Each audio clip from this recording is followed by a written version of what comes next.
अवैध निर्माणों को लेकर एलडीए अब पूरी तरह से सख्त नजर आ रहा है। 100 अवैध इमारतों को सील करने का आदेश 2 दिनों के भीतर सील करने का आदेश दिया गया है। सर्वे लगातार चल रहा था और सभी अवैध इमारतों को चिन्हित भी कर लिया गया है। इंजीनियर्स को आज से ही कार्रवाई शुरू भी करनी है। 21 सितंबर तक चलेगा सीलिंग अभियान। एलडीएबीसी 22 सितंबर को हाई कोर्ट में ब्यौरा सौंपेंगे। एलडीए सख्त नजर आ रहा है। जिस तरह से एक बड़ा अग्निकांड लेवाना होटल में हुआ था, 4 लोगों की जान गई थी इस भीषण अग्निकांड में, उसके बाद कह सकते हैं कि प्रशासन और एलडीए बेहद कड़ा रुख अख्तियार किए हुए हैं इस मामले पर।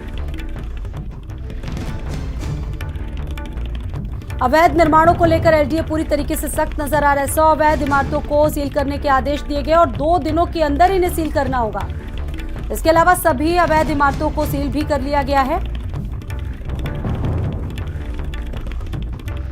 चिन्हित कर लिया गया है। इंजीनियर्स को आज से ही कार्रवाई शुरू करनी है। 21 सितंबर तक चलेगा ये अभियान। एलडीएबीसी 22 सितंबर को हाई कोर्ट में पूरा ब्यौरा प्रस्तुत करेंगे। अवैध निर्माणों को लेकर एलडीए पूरी तरीके से सख्त रुख अख्तियार किए हुए 100 अवैध इमारतों को सील करने का आदेश दिया गया है। 2 दिनों के भीतर सील करने का आदेश दिया गया है। सभी अवैध इमारतों को चिन्हित भी कर लिया गया है। और संदीप हमारे साथ बने हुए हैं लगातार। संदीप, ये बड़ी कार्रवाई है अवैध निर्माणों को लेकर। देखिए, बिल्कुल स्वाति, लेवाना अग्निकांड के बाद कह सकते हैं प्रशासन के सामने, लखनऊ विकास प्राधिकरण के सामने, सरकार के सामने एक बड़ी चुनौती थी।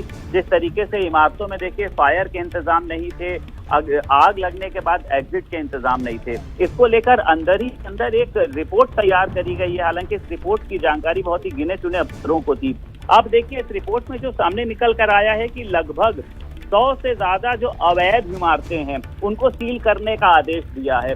बड़ी बड़ी इमारतें इसमें शामिल हैं, आपको बता दें स्वाति, और सभी इमारतों को चिन्हित किया गया है। सभी इमारतों को देखा गया है कि आखिर वहां पे किस तरीके की कमी पाई गई है।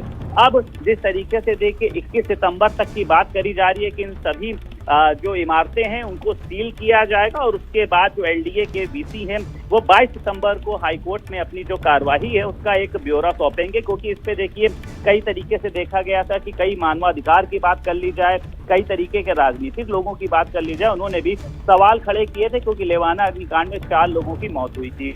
अब देखिए, आपको बता दें स्वाति की ये जो सील होने वाली इमारतें हैं जिनकी संख्या 100 है, इसमें होटल भी हैं, बड़े बड़े होटल भी हैं, कोचिंग सेंटर हैं, हॉस्पिटल हैं और कई बिल्डिंगें शामिल हैं। तो आप समझ सकती हैं कि जहां पर हम लोग अपने बच्चों को पढ़ने के लिए भेजते हैं, यानी स्कूल में जो एक मोटी रकम वसूलते हैं वहां की मेंटेनेंस के लिए, वहां की इमारतें भी देखिए आप अवैध पाई गई हैं कि वहां पे इस तरीके के इंतजाम नहीं थे, या तो फिर उनका इंफ्रास्ट्रक्चर गलत था, या फिर वहां पर निर्माण नहीं ठीक हुआ था, या फायर के इंतजाम नहीं थे। ऐसे सभी इमारतों को सील करने का आदेश दिया गया है।